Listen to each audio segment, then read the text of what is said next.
అందరికీ నమస్కారం.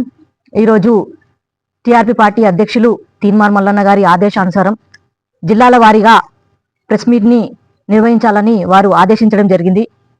అందుకే ఈరోజు సంగారెడ్డి జిల్లాలో రాష్ట్ర కార్యదర్శి రమేష్ గారి ఆధ్వర్యంలో అలాగే జిల్లా మరియు మండల అధ్యక్షుల సమక్షంలో ప్రెస్ మీట్ని నిర్వహించడం జరిగింది.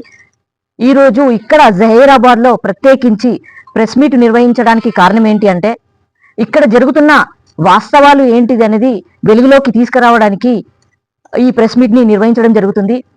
ఇక్కడున్న బీజేపీ, బీఆర్ఎస్, కాంగ్రెస్ ఈ మూడు పార్టీలలో ఎవరైతే నాయకులు ఉన్నారో వాళ్ళందరూ కూడా కలిసికట్టుగా పని చేసుకుంటూ లోపాయకారి ఒప్పందాలు చేసుకుంటూ ఈ వివిధ పార్టీలలో ఎవరైతే బీసీలు ఉన్నారో వాళ్ళని అనగదొక్కాలని చెప్పేసి వివిధ వాళ్లలో ఎవరైతే క్యాండిడేట్స్ చాలా బలంగా పని చేసుకున్నారో బీజేపీ నుండి కానీ ఇంకా ఇతర పార్టీల నుండి కానీ వాళ్ళని అనగదొక్కడానికి జనరల్ స్థానాలలో కూడా మీరు బీసీ రిజర్వేషన్ స్థానాలలో మీరే పోటీ చేస్తారు, జనరల్ స్థానాలలో కూడా మీరే పోటీ చేస్తారా అని చెప్పేసి వాళ్ళకి బీఫాములు రాకుండా చేసి ఈ అగ్రవర్ణాల నాయకులు ఎవరైతే ఉన్నారో వాళ్ళు కంటెస్ట్ చేయడానికి ప్రయత్నిస్తున్నారన్న అంశము నా దృష్టికి రావడం జరిగింది.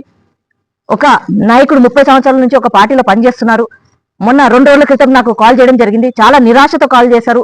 మేడం, నేను పని చేస్తున్నాను కానీ నాకు బీఫామ్ ఇవ్వరంట, పరిస్థితి ఇలా ఉన్నది, బీసీలేది వేరే పార్టీలలో అని చెప్పేసి చెప్తుంటే నాకు చాలా బాధగా అనిపించింది.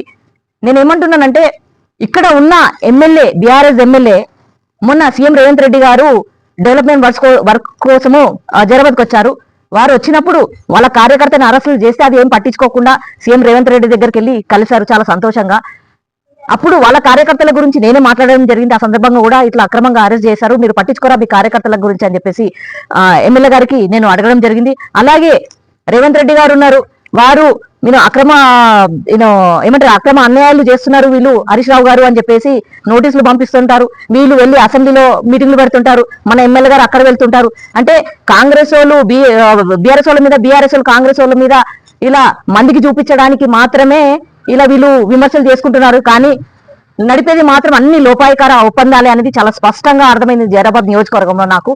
ఎందుకంటే ఎవరైతే ఆ నాయకుడు 30 సంవత్సరాల నుంచి పని చేస్తున్నారో వారే కాకుండా నేను వేరే వాళ్ళతో కూడా కనుక్కోవడం జరిగింది. వాళ్ళు కూడా చాలా నిరాశగా ఉన్నారు, మాకు బీఫాములు ఇయ్యారంట. వాళ్ళందరూ కూడా బీసీలే ఉన్నారు. నేను ఎవరితోనైతే మాట్లాడానో అందరూ కూడా బీసీలే. ఈ సందర్భంగా ఏం చెప్పాలనుకుంటున్నానంటే ఈ అగ్రవర్ణాల పార్టీలు